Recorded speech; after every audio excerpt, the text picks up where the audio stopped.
She was 25, ambitious, and finally living her dream, until one business trip to Dubai changed everything. By the time she realized what was happening, it was already too late. This is Violet's story, and her story will leave you speechless. Before we begin, I just want to say thank you for being here. This is an original story from Sisi Nana's African Folktales, and I'd really appreciate if you kept it here and didn't repost it elsewhere. Your support means the world. Disclaimer: this video contains a fictional narrative created for entertainment purposes only. It does not depict real events or individuals. Any resemblance to actual persons living or dead or actual situations is purely coincidental. Now, I'm curious, where are you watching from today? Drop your location below. And listen, when you finish this story, come back and rate it honestly, from 1 to 10. I need to know if this one hit right. Alright, let's dive into Violet's story. Violet believed hard work and being book smart would speak for her. She believed silence would protect her. She believed respect would save her. But when power finally spoke, silence became the weapon that destroyed her. Violet Adeyemi learned early in life that noise attracts trouble. She didn't learn it from books, she learned it from life. In her childhood home, voices were measured. Children were corrected with looks, not words. Questions were answered with proverbs instead of explanations. Her mother used to say, "If you talk too much, people will misunderstand you." Her father added, "If you argue with those above you, you'll lose twice." So Violet learned restraint. While other children complained, she observed. While others argued, she listened. While others rebelled, she endured. And endurance became her personality. By the time Violet finished university, the pressure had already begun. Friends were unemployed, some were doing jobs they were ashamed to mention, others were depending on people they didn't respect. Every family gathering came with the same question: "So, what are you doing now?" Violet answered that question with results. At 24, she landed a job in one of the most powerful oil and gas firms in the country, not through connections, not through favors, through discipline. That job didn't just pay bills, it paid respect. Her parents walked taller, relatives spoke her name with pride, younger cousins used her as an example. She had made it. At least that's what it looked like. The oil and gas firm was not just a workplace, it was a system. Security at the gates, access cards, elevators that only responded to certain floors. There were rules that weren't written anywhere but were strictly enforced. Rule number 1: power does not explain itself. Rule number 2: if you don't belong to the top, don't act like it. Violet learned these rules quickly. As an executive secretary, she sat close to power, but never inside it. She typed minutes that shaped policies. She organized meetings that moved millions. She heard arguments that would never reach the news. Yet she remained invisible. And invisibility in that place was survival. Mr. Bossman Lee. That name carried weight. People lowered their voices when he passed.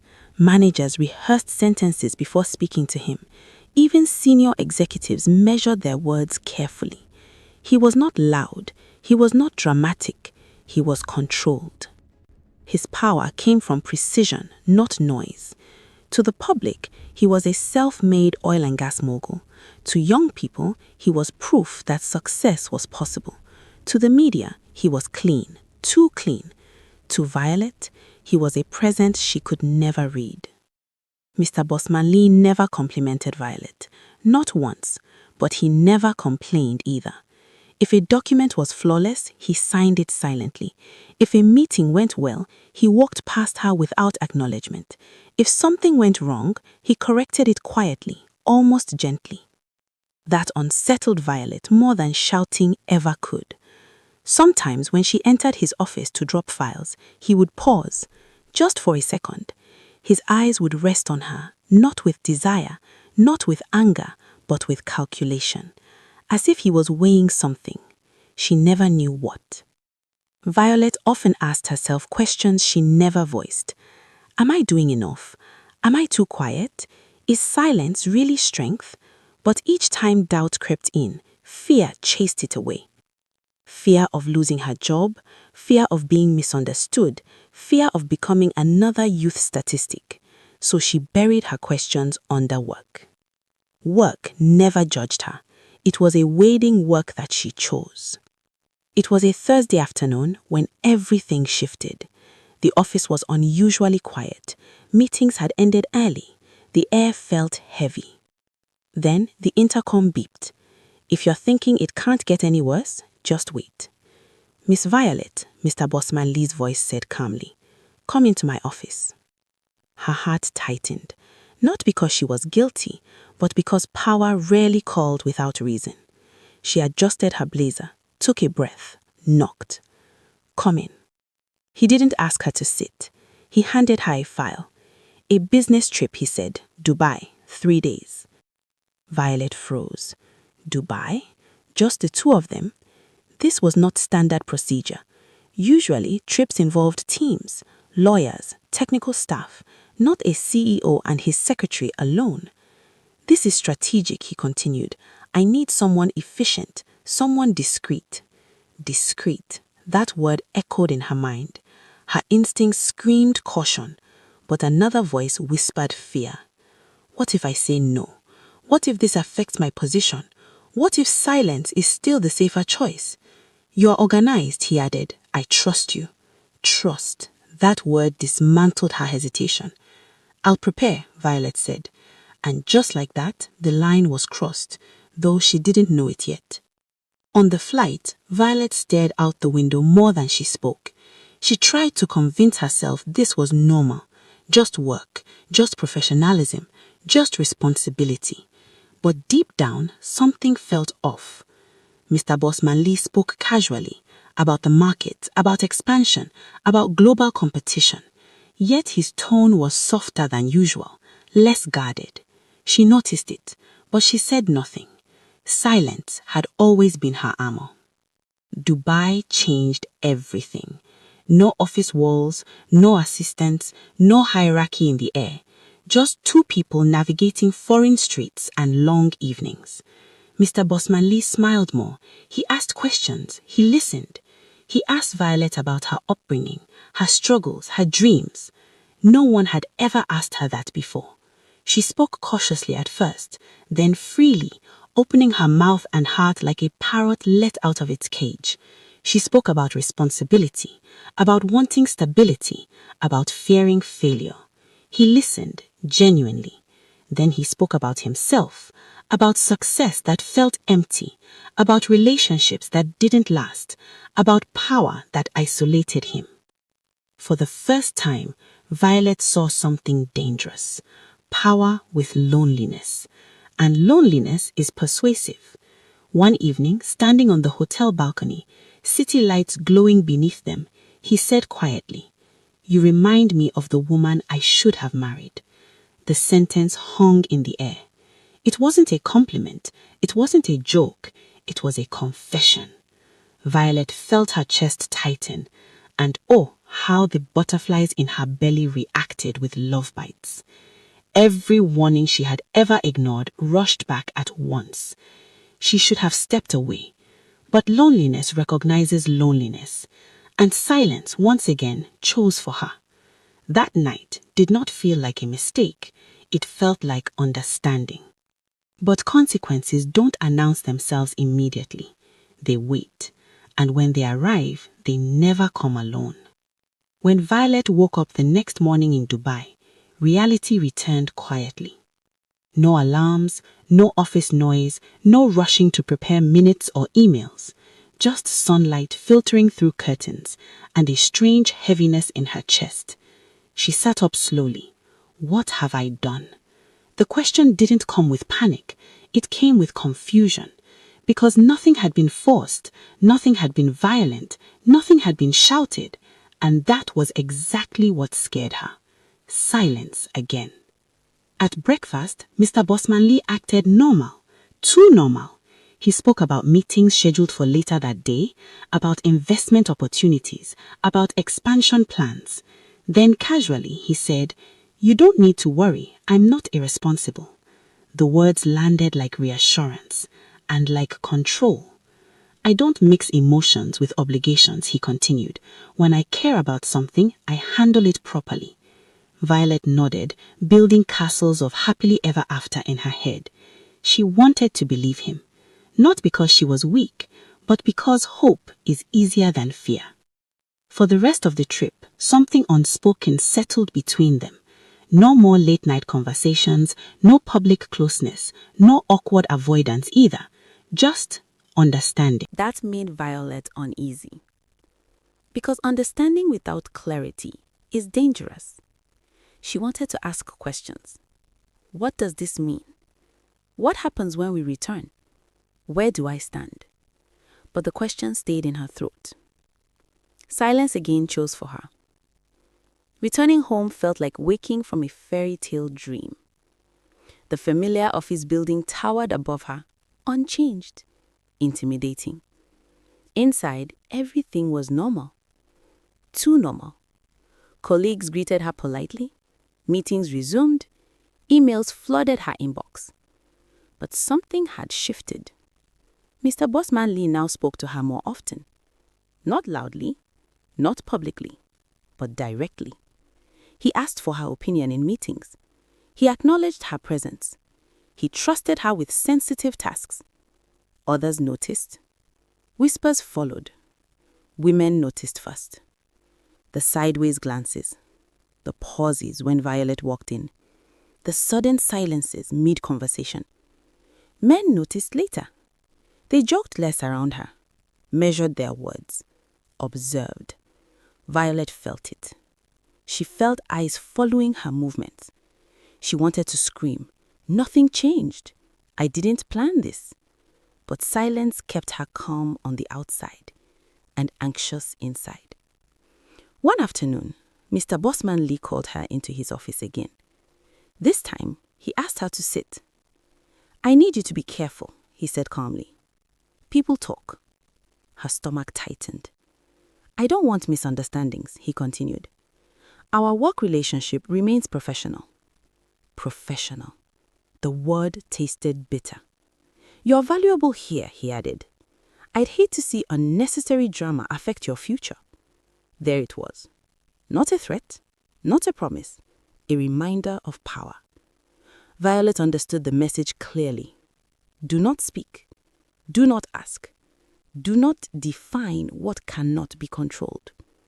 She nodded. "I understand," she said. And with that, silence became policy. Little did she know, this decision would haunt her for years.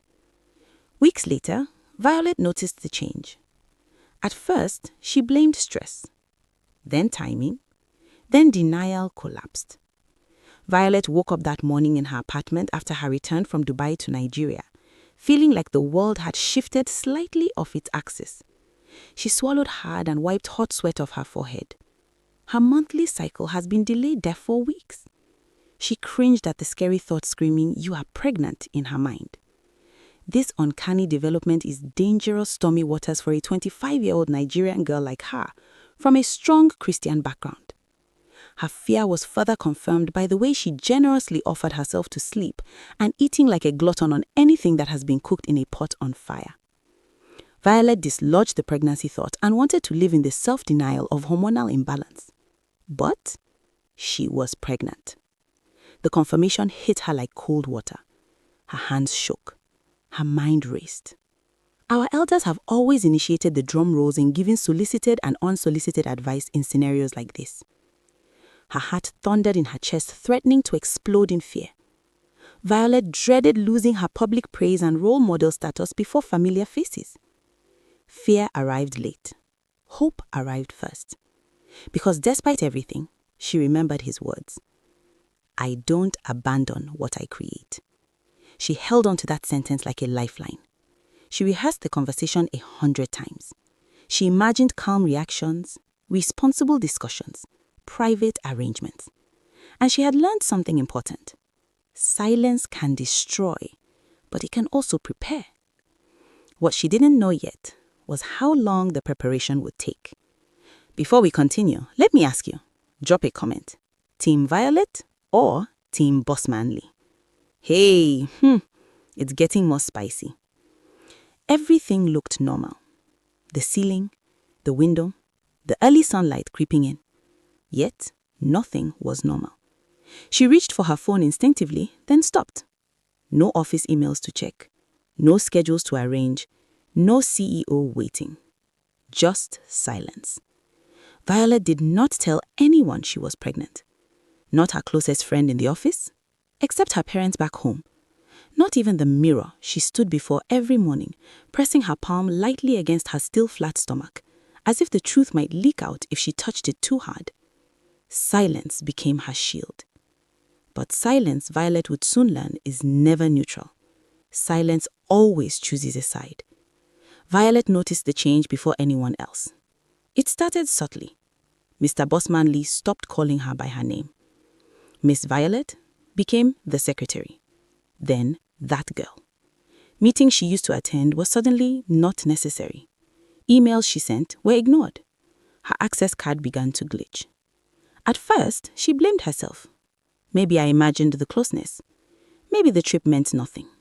Maybe powerful men speak sweetly without meaning it. Still, the memories refused to fade. The way he had held her hand during turbulence.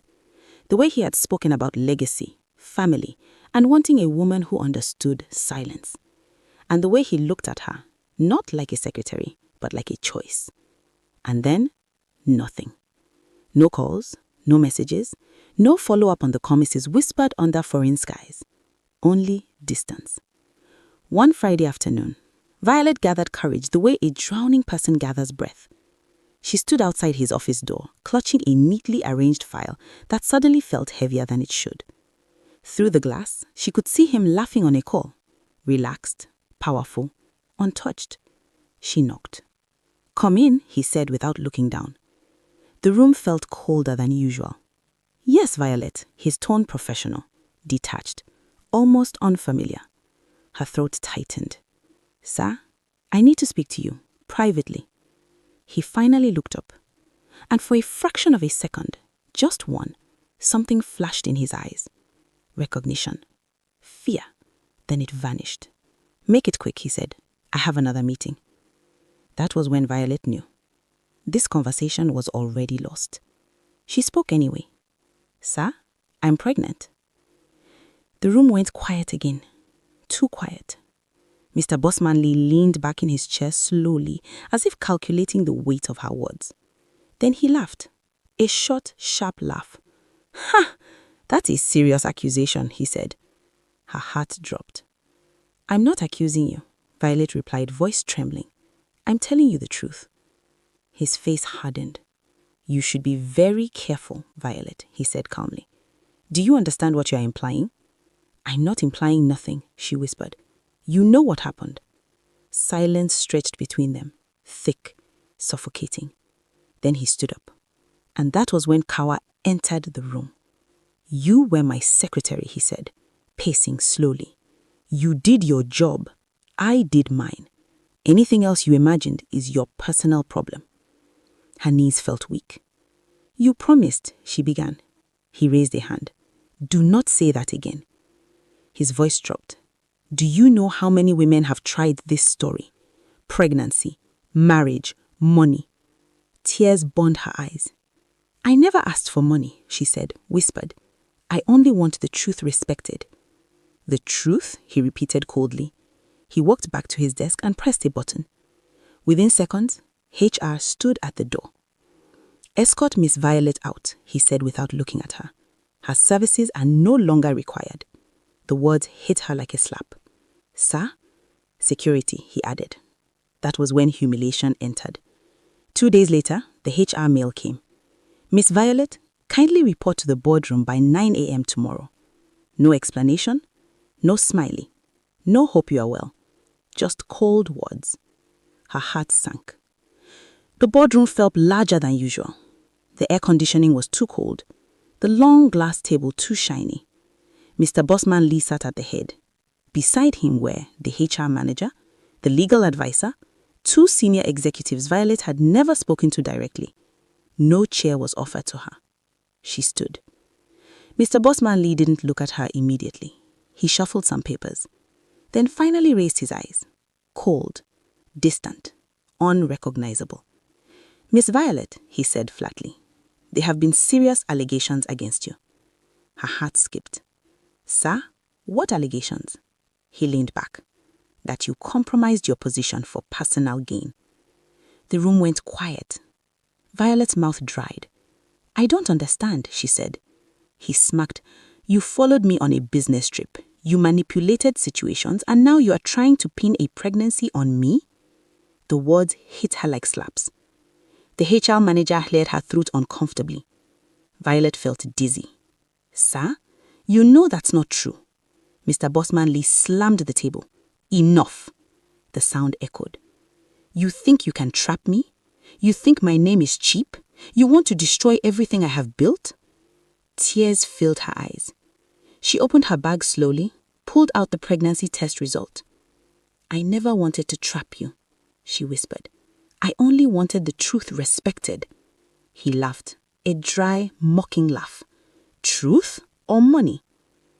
Mr. Bossman Lee stood up, walked around the table, stopped in front of Violet. Loud enough for everyone to hear, he said, "You are a gold digger, a liar, and a disgrace to this company." Her knees weakened. Then came the final blow. "You are fired." The HR manager slid a termination letter across the table. Immediate effect. Security was called. As Violet was escorted out, staff stared. Some recorded secretly with their phones. No one spoke up. Not one person. Outside the building, the sun was harsh. Violet stood there, holding her handbag and termination letter.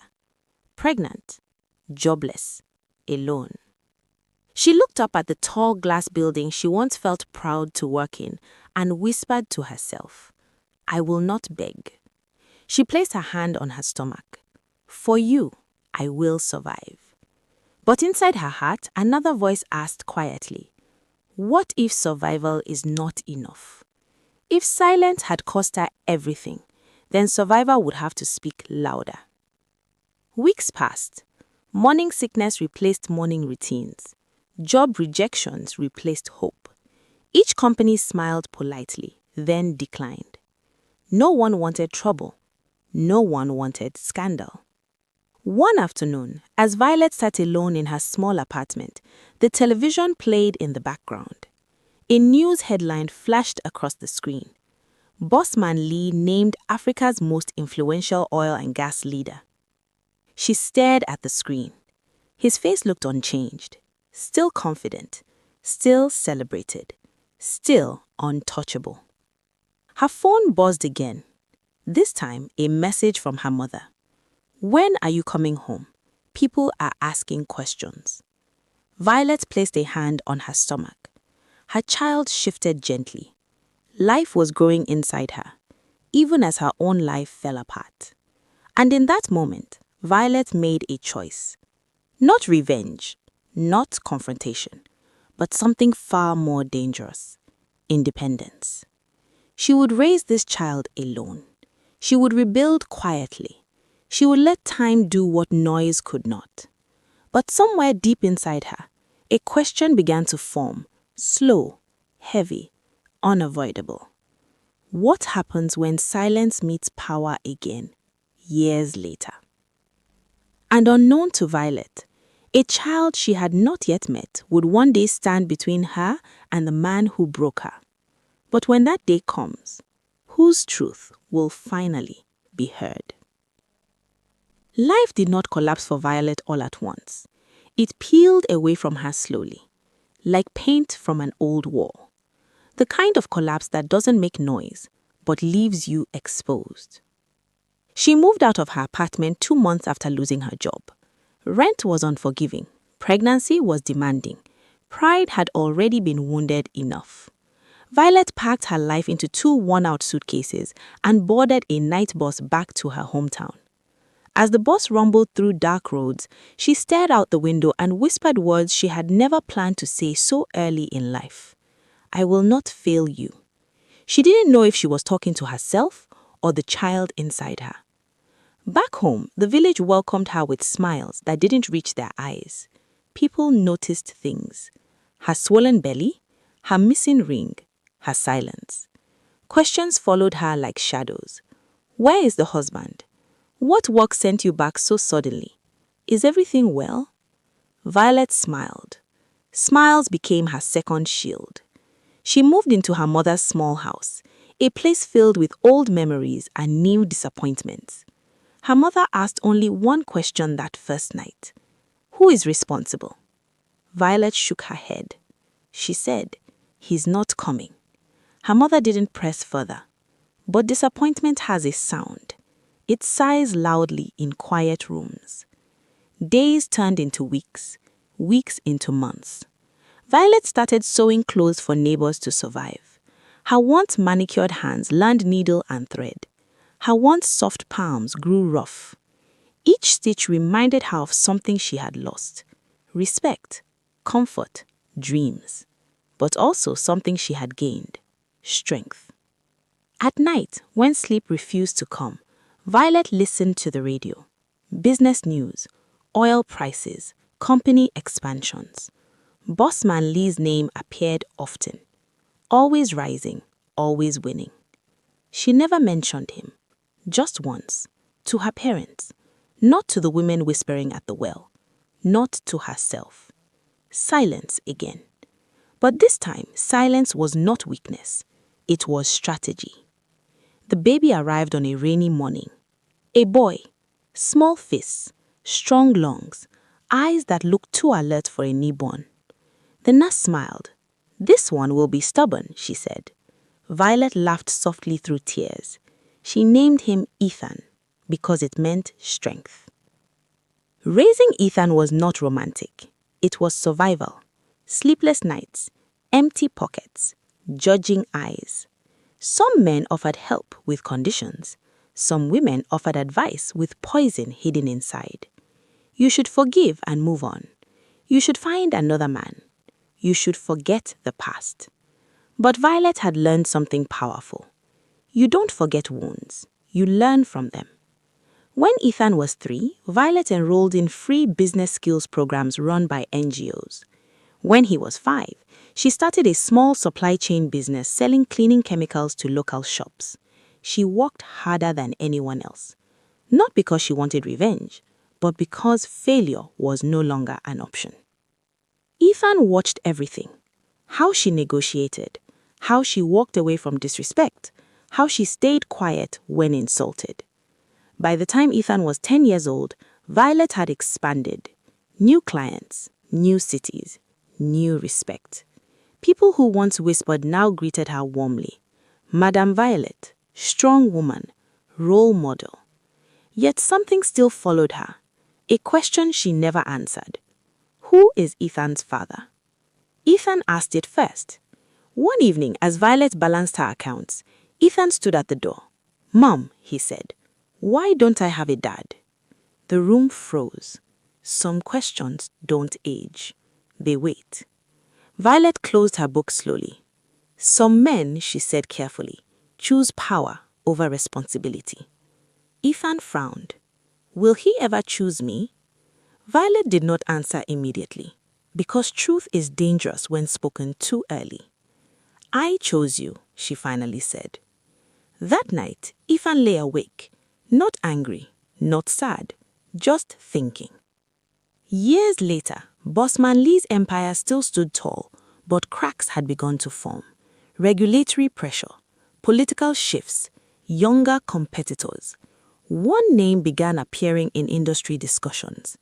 Ethan Cole, a brilliant young strategist, fearless, quietly powerful. Nobody knew where he came from.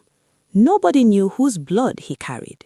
But his rise was fast, and his partnership with a fast-growing woman-led firm shook the industry. That woman, Violet. What Bossman Lee did not know, what nobody knew, was that the child he dismissed as a consequence was becoming a decision he would one day beg to undo. And as Ethan prepared for his biggest contract yet, a contract that could either save or destroy a powerful man's legacy, one truth hovered dangerously close to the surface. What happens when power finally meets the child of its silence? Bossman Lee had built his life on one rule: never look back. In his world, hesitation was weakness and sentiment was a liability. That rule had carried him from a dusty trading office to the top floors on the oil and gas empire. It had earned him awards, influence, and the fair respect of everyone around him. But now, the past was knocking, softly, and that was what unsettled him the most. The first time he heard the name Ethan Cole, he ignored it. Young talents rose every year. Consultants came and went, no one stayed relevant. But the name refused to disappear. Board meetings, industry briefings, private conversations. Have you seen the projections from Cole's team? That boy negotiates like someone twice his age. Sharp mind, no emotional waste. Bossman Lee frowned each time. Not because of competition, but because something about the name lingered. Cole, short, plain, unassuming, yet powerful. One afternoon, during a high-level regulatory review, his legal advisor entered his office looking tense. "Sir," he said, lowering his voice, "we have a problem." Bossman Lee gestured for him to continue. "There's a consortium bidding for the Coastal Refinery contract. They're clean, compliant, and very aggressive." "So?" Bossman Lee replied coolly. "So, they're being advised by Ethan Cole." Silence settled. Bossman Lee's fingers stopped tapping the desk. "How old is he?" he asked. "Late 20s, sir." "Too young, too confident, too familiar." "Who trained him?" Bossman Lee asked suddenly. "That's the thing. No one knows. His background is quiet. Unassumingly quiet." The word disturbed him. Bossman Lee dismissed the advisor and stood by the window overlooking the city. For the first time in years, he felt something unfamiliar, unease. Meanwhile, across town, Violet sat in a glass-walled office watching Ethan review documents. He worked with calm intensity, exactly how she had raised him, like a fearless and calculated lioness, wise and brave to the core. "Mom," Ethan said without looking up, "this contract could destabilize the entire southern operations of Bossman Energies." Violet nodded. "I know." Ethan paused. "Do you want me to go easy? I mean, soft pedal?" The question hung between them. Violet looked at her son, not as a mother this time, but as a woman who had survived. "No," she said. "Do what is right." Ethan studied her face. There was something she wasn't saying. He had noticed it for years, the way her expression changed whenever Bossman Lee's name surfaced, the way silence followed. Ethan closed the file. "Mom," he said quietly, "did he hurt you?" Violet's breath caught.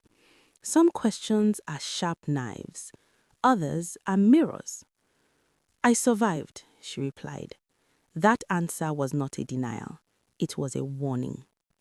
Back at Bossman Energies, pressure mounted. Regulators demanded transparency, investors grew nervous, public trust wavered. And then came the invitation, a closed-door industry summit, key players only. Bossman Lee scanned the guest list. His eyes stopped. Ethan Cole, lead strategy consultant. For a moment, pride told him to decline, but fear whispered something louder. Face the shadow. The summit hall buzzed with controlled tension, power suits, careful smiles, calculated respect.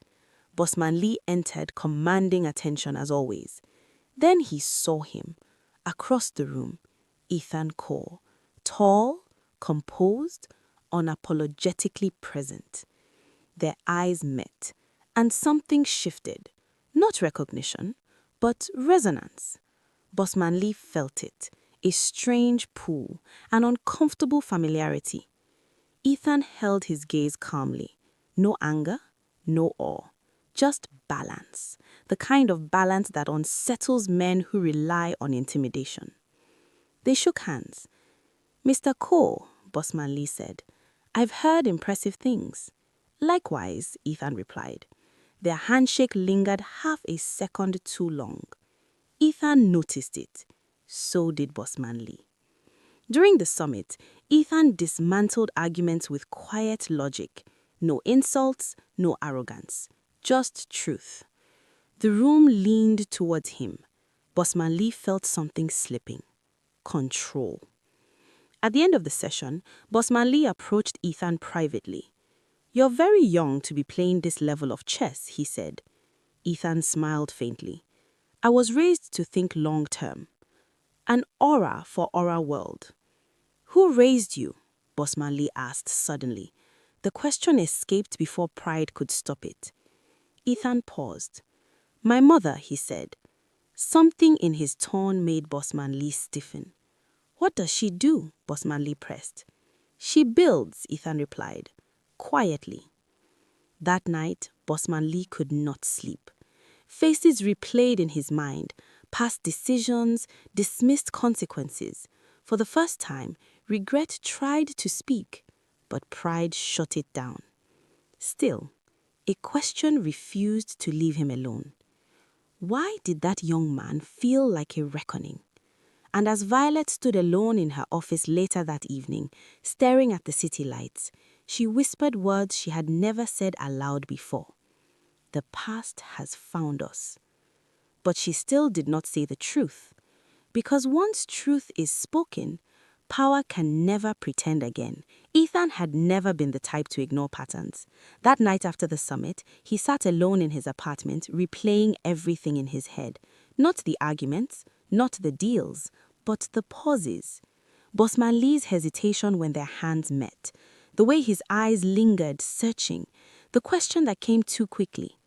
Who raised you? Men like Bossman Lee did not ask questions without reason. Ethan poured himself a glass of water and stared at his reflection. For the first time, he wondered if his life had been shaped by something more than discipline and talent. Across town, Violet sat on her bed, still dressed in her office clothes. She had not turned on the lights. Darkness felt safer. Her phone buzzed. A message from Ethan. "We need to talk." Her heart tightened. Some conversations arrive late, but never unimportant. She typed slowly, "Tomorrow," and then placed the phone face down. She had delayed this moment for years, not out of fear, but out of timing. Truth, Violet believed, must arrive when it can stand on its own, not when it still needs protection. But now the world was shrinking. Paths were crossing. Silence was becoming suspicious. The next morning, Violet and Ethan sat across from each other at a small cafe. The air between them felt heavier than usual. "You were different yesterday," Ethan said. Violet stirred her tea. "You noticed," he replied. "I always do, especially when it involves him." She looked up sharply. "Bossman Lee." Ethan leaned forward. "You've avoided his name my entire life. Now he's suddenly everywhere we go?" Violet exhaled slowly. "He represents a chapter I closed," she said. "Or one you buried," Ethan countered gently. That was the moment Violet realized something terrifying. Her son was no longer a child. He didn't need protection. He needed honesty. But honesty has consequences. Before she could speak, Ethan continued. "When I shook his hand," Ethan said quietly, "I felt something strange." Violet froze. "Like what?" she asked. "Like I was standing in front of a mirror I didn't recognize." Her fingers tightened around her cup. Across the city, Bossman Lee sat in his private office staring at an old framed photograph. A younger version of himself, hungry, relentless. He had always believed consequences were for weaker men, But now regulators were circling. That one contract, that one deal could stabilize everything, and it was tied to Ethan Cole. Pride told him to crush the boy. Wisdom whispered something different. He picked up his phone. Find out everything about Ethan Cole, he ordered his assistant. Everything. Hours later, the report arrived. Education, awards, business history. But one section was thin. Family background. Mother, Violet Cole. Entrepreneur. No public partner listed. Bossman Lee stared at the name. Violet. The room felt smaller now. Memory is cruel. It does not knock, it walks in. Faces blurred into one another. An office, a conversation, a woman standing with trembling hands. Pregnant. He stood up abruptly. No, he whispered. Back at the cafe, Ethan stood. Mom, he said softly, if there's something you've been hiding from me, I need to know. Violet looked at him. Really looked. She saw strength, integrity, a man shaped by truth, even without knowing it. But she also saw danger. Because truth once spoken cannot be controlled. There are things, she began, then stopped. Her phone buzzed, an unknown number. She ignored it. Ethan waited. So did the world. Across town, Bossman Lee dialed Violet's number for the first time in years. It rang, and rang, and rang. He left a message. We need to talk. This concerns our past. Violet stared at her phone. Her silence had finally been noticed. She looked back at Ethan. The words pressed against her chest, desperate to escape. But instead, she asked a question. If knowing the truth could change how you see yourself, would you still want it? Ethan didn't hesitate. Yes. Violet swallowed. Because now there was no safe way forward. Only a right one. And somewhere between regret and power, Bossman Lee whispered to himself a truth he could no longer deny. That boy is my consequence. But the real question was no longer if the truth would come out. Now, here is where everything changed. Violet did not sleep that night. Sleep avoids people standing at crossroads.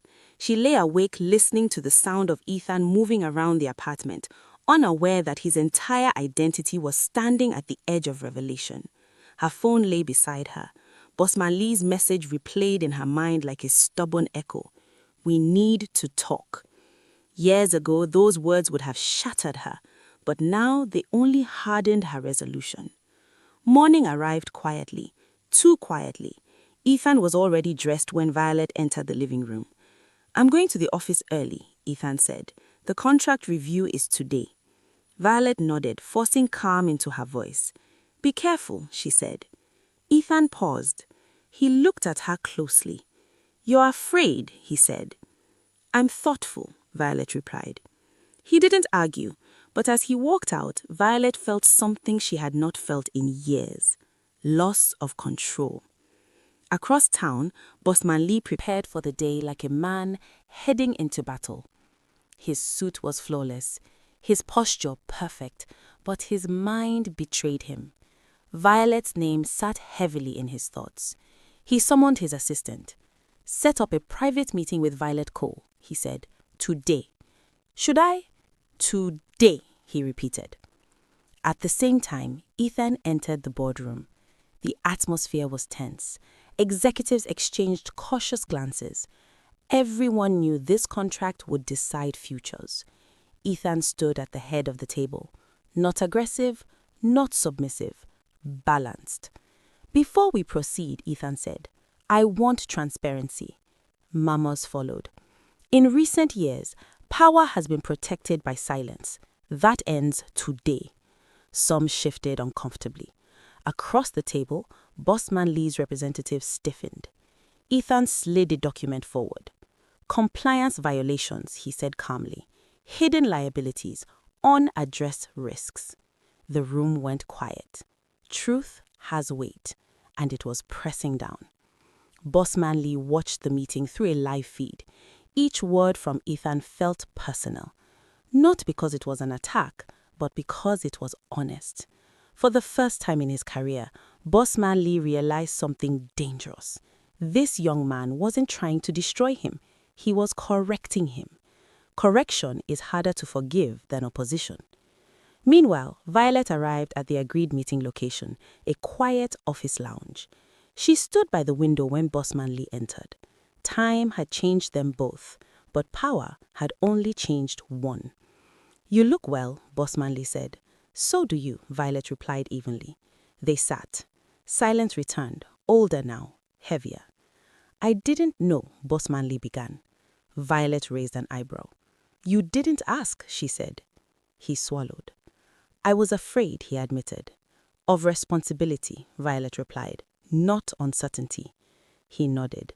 "I made a choice and I regret it." Regret. The word tasted unfamiliar in his mouth. Violet leaned forward. "Regret without repair is just noise," she said. He winced. "I know," he said quietly. "And now there's something else." She already knew. "Ethan," he said. The name landed between them like a dropped glass. "You've noticed," Violet said. "I see myself in him," Bossman Lee admitted. "The discipline, the restraint, the silence," Violet added. He looked up sharply. "Yes," he said, "the silence." At that exact moment, Ethan's phone buzzed during the board meeting.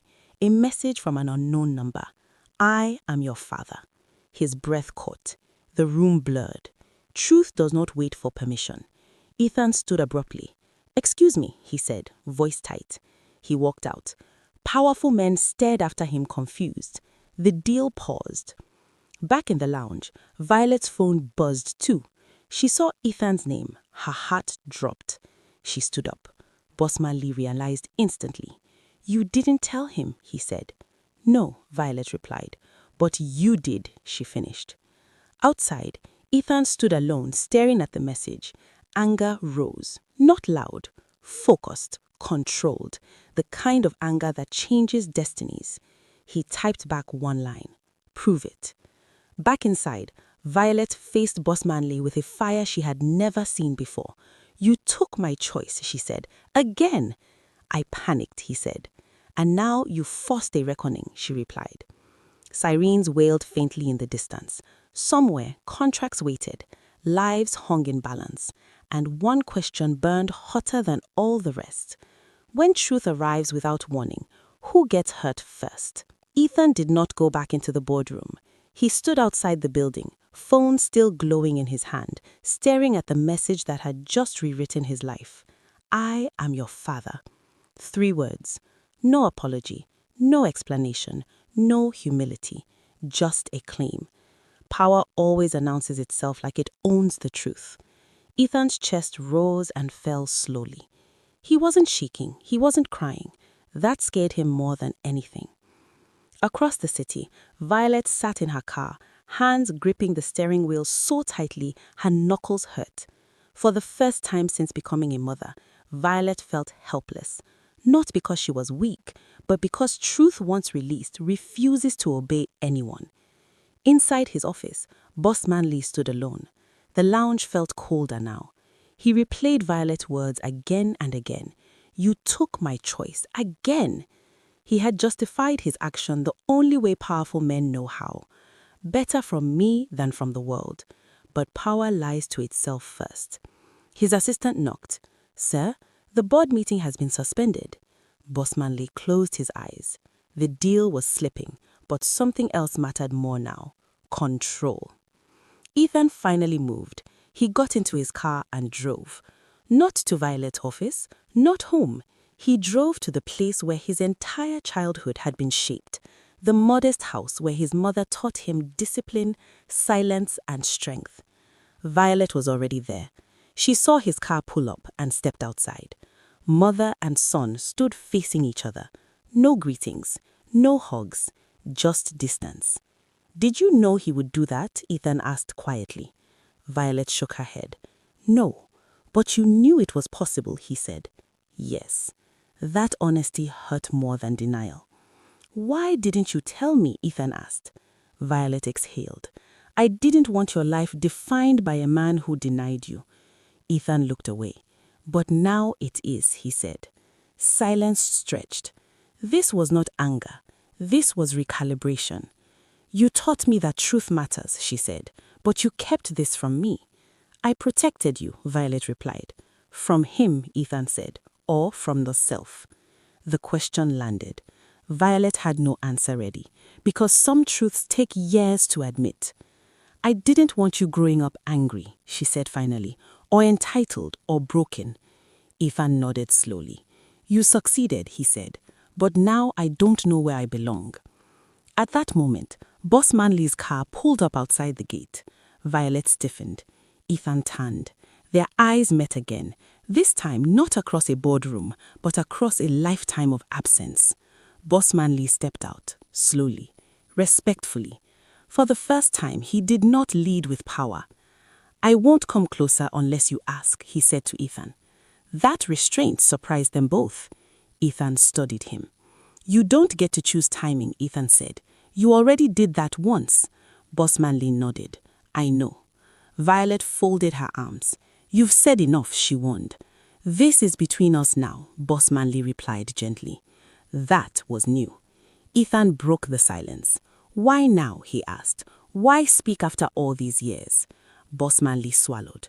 Because the lie became dangerous, he admitted, and because I'm losing everything I built. Ethan's jaw tightened. So this is about your business? No, Bossman Lee said quickly. This is about responsibility. Ethan laughed once. No humor, just disbelief. Responsibility would have shown up before success, he said. That hit. Hard. Bossman Lee nodded. I failed, he said. I won't deny it. Violet looked away. She had waited years to hear those words. They did not heal her. They only confirmed what she already knew. Ethan stepped back. I need time and space, he said. Bossman Lee respected that, but pride struggled. Your decision affects more than you realize, he said carefully. Ethan looked up sharply. Is that a warning? No, Bossman Lee replied. It's the truth. Truth again. Always late. Ethan turned to Violet. I'm not ready to forgive, but I'm not ready to hate either. Violet nodded. That's your choice, she said. Always. As Ethan walked away, Bossman Lee felt something he had never prepared for. Powerlessness. Not the kind money fixes. The truth demands. And somewhere in the city, regulators prepared announcements. Investors whispered. Contracts waited. One decision from a son who owed nothing could collapse an empire. And as Violet watched the two men she loved in different ways walk in opposite directions, one question echoed louder than all others. When justice finally asks for payment, who should pay the price? Bossman Lee had never begged before, not with words, not with posture, not with silence. But that night, as he sat alone in his study, surrounded by awards that suddenly looked decorative, he realized something terrifying. Power only works when people believe in it, and belief was slipping. His phone buzzed endlessly. Board members, investors, legal advisors. He ignored them all. The only call that mattered did not come. Ethan. Across the city, Ethan sat in his apartment, lights off, laptop closed. For the first time in his life, he did not want answers. He wanted distance. Every achievement he had earned now felt questioned. Was I good because I worked hard or because I was his son? That thought disgusted him. His phone buzzed. A message from Violet. I'm here when you're ready. That steadied him. At least one truth in his life had never lied. The next morning, news broke. Bossman Energy under investigation for regulatory irregularities. The headlines moved fast. Social media moved faster. Praise turned into criticism. Respect turned into suspicion. Bossman Lee watched the screen quietly. This time, there was no speech prepared, no influence to pour. Consequence had arrived without an appointment. At Violet's office, staff whispered.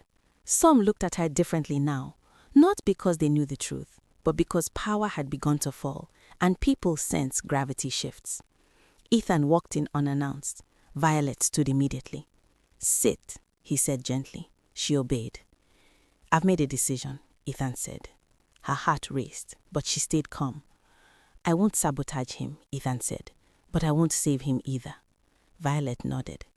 "That's justice," she said. "It's distance," Ethan corrected. "Justice comes later."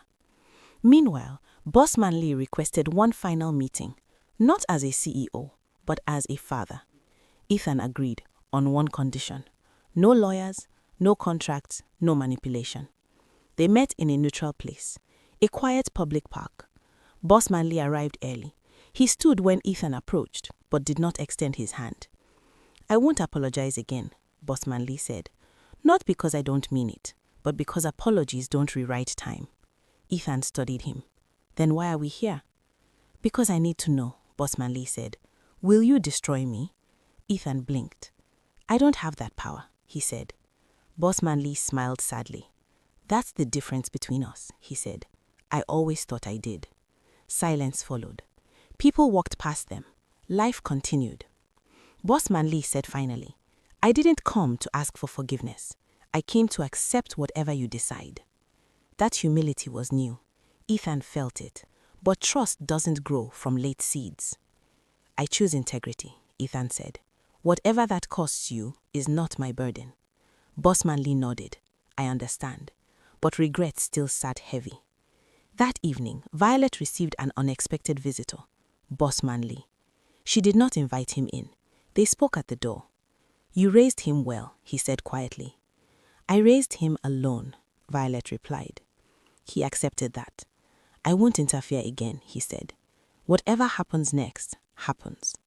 As he walked away, Violet felt something released inside her. Not joy, closure. But closure is not the end. It's the beginning of accountability.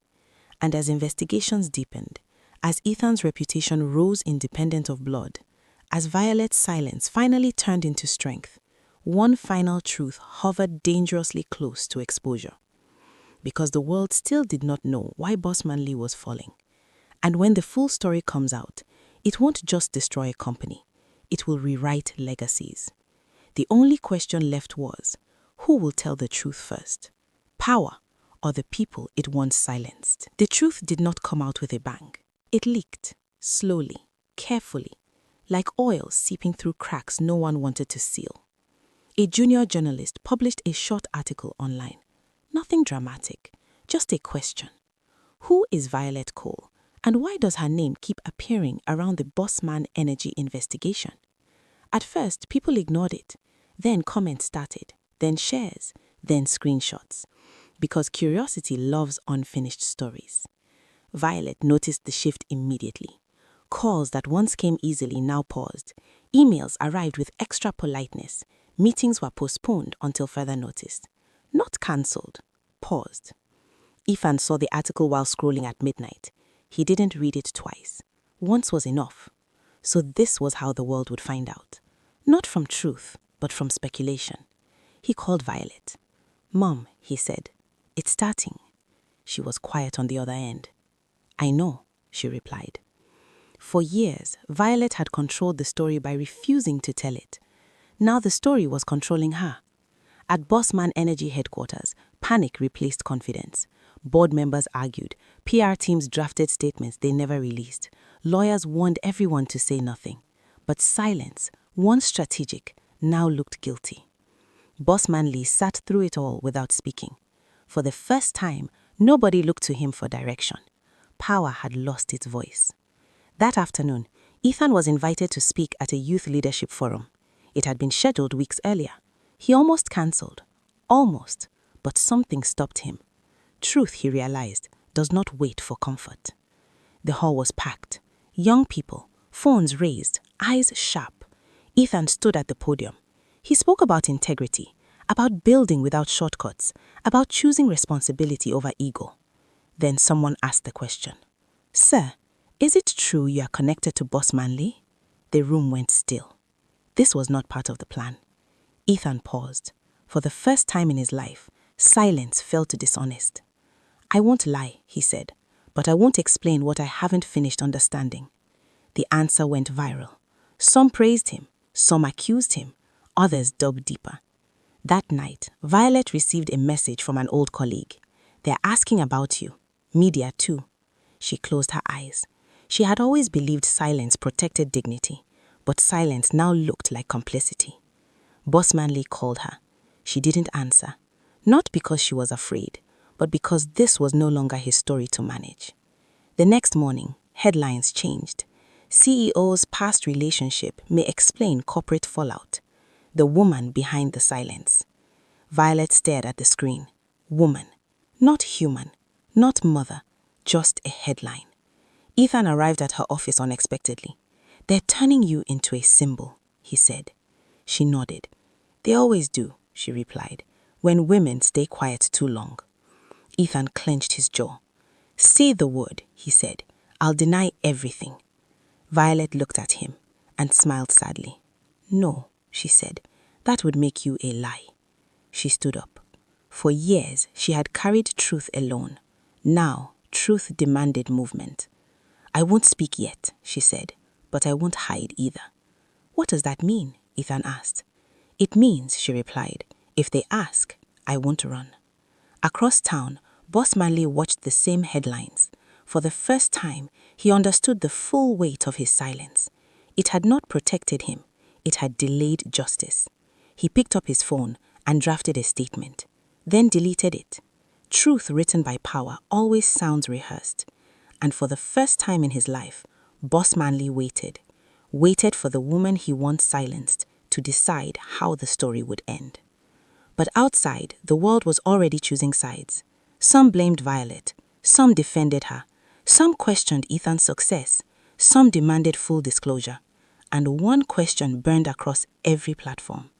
If silence helped power for years, should truth now destroy it completely? The city woke up restless, not loud, not violent, just uneasy, like something important was about to happen, and everyone could feel it.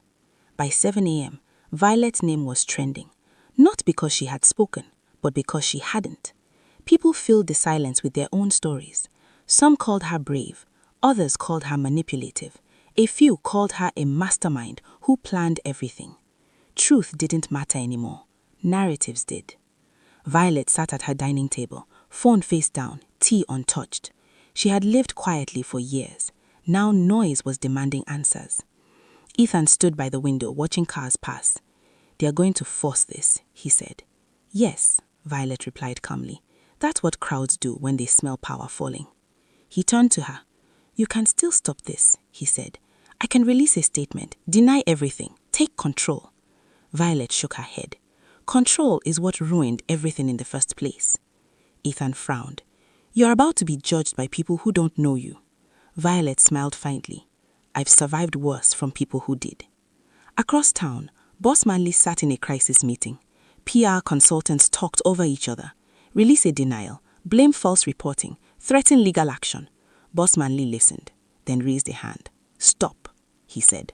They froze. If I deny, he said slowly, it becomes war. If I stay silent, it becomes confession. So what do you want to do? One advisor asked. Bossman Lee exhaled. For the first time, he said, I want the truth to stand without my voice. They stared at him like he had lost his mind. Maybe he had, or maybe he had finally found it. By noon, Ethan's inbox exploded. Speaking invitations, interview requests, support messages, threats disguised as advice. One message stood out. If your mother speaks, everything burns. Ethan's hands shook. Not from fear, from anger. Someone was trying to scare them. He showed Violet. She read it carefully, then deleted it. Fear always shows up when truth is close, she said. But what if speaking destroys everything? Your business, your peace, my future. Ethan looked at her. When silence protects injustice, she said, peace is already fake. That afternoon, a major network announced a primetime investigative special, The Silence Behind Power. Names blurred, faces teased, truth promised. Violet's phone rang. A producer. She didn't answer. Yet. Bossman Lee watched the trailer on his television. For the first time, he saw himself not as a hero, But as a case study, regret finally found its voice. I should have listened, he whispered. But regret has no rewind button. That evening, Ethan sat alone in his office. He opened an old notebook, his childhood notes, dreams, goals, principles. One sentence stood out. I want to succeed without owing my soul to anyone. He closed the book. Decision made. Back at home, Violet stood in front of the mirror, not fixing her hair, not practicing words, just looking. At the woman she had been, at the woman she had become. She picked up her phone and typed a message. I am ready to speak, on my terms. She didn't send it yet. Outside, thunder rolled faintly in the distance. Outside, thunder rolled faintly in the distance. And across the city, 3 people prepared for the same moment, for very different reasons. A woman ready to reclaim her truth, a son ready to choose integrity over comfort, a powerful man finally ready to lose. The countdown had begun, and the question was no longer if the truth would come out, but who would survive it intact. Is Ethan risking too much by letting her talk? The room felt smaller than it was, not because of the walls, but because of everything left unsaid. She stood near the window, arms folded, staring at the city lights below, as if they could explain what her heart refused to accept. Behind her, he remained still, hands in his pockets, wearing the kind of silence that screamed restraint. This was no longer about pride. It was about truth. You don't get to decide what I can handle, she finally said, her voice calm but edged with hurt. You've been choosing for me since the beginning. He exhaled slowly. I was trying to protect you. From what? She turned sharply. From you? That question landed hard. For the first time, he had no answer. She stepped closer, her eyes searching his face, not for anger, but for honesty. Every time I think I understand you, you pull back, you disappear, you hide behind power, behind control. But I'm not afraid of the truth. I'm afraid of being kept in the dark. Something shifted in him then. Subtle, dangerous. Because the truth he was hiding wasn't small, and once spoken, nothing would ever return to how it was. You think you are ready, he said quietly. But some truths don't just change things, they destroy illusions. She held his gaze, then let them break. Silence followed. Heavy. Final. Outside, thunder rolled in the distance, not loud enough to frighten, but strong enough to warn. This wasn't the climax yet, but it was the moment just before everything began to fall apart. Closure is not justice. The room was quiet after Mr. Bossman Lee finished speaking. Not the awkward silence of people searching for words, but the heavy stillness of truths that had finally been said too late. He sat forward now, his hands resting on his knees, shoulders slightly bent, a posture Violet never imagined she would see on the man who once controlled entire boardrooms with a single glance. The apology had come without excuses, without defense, without pride. He had said, I was wrong. I hurt you. I destroyed something I did not understand. He had even apologized to Ethan. Yet Violet remained standing.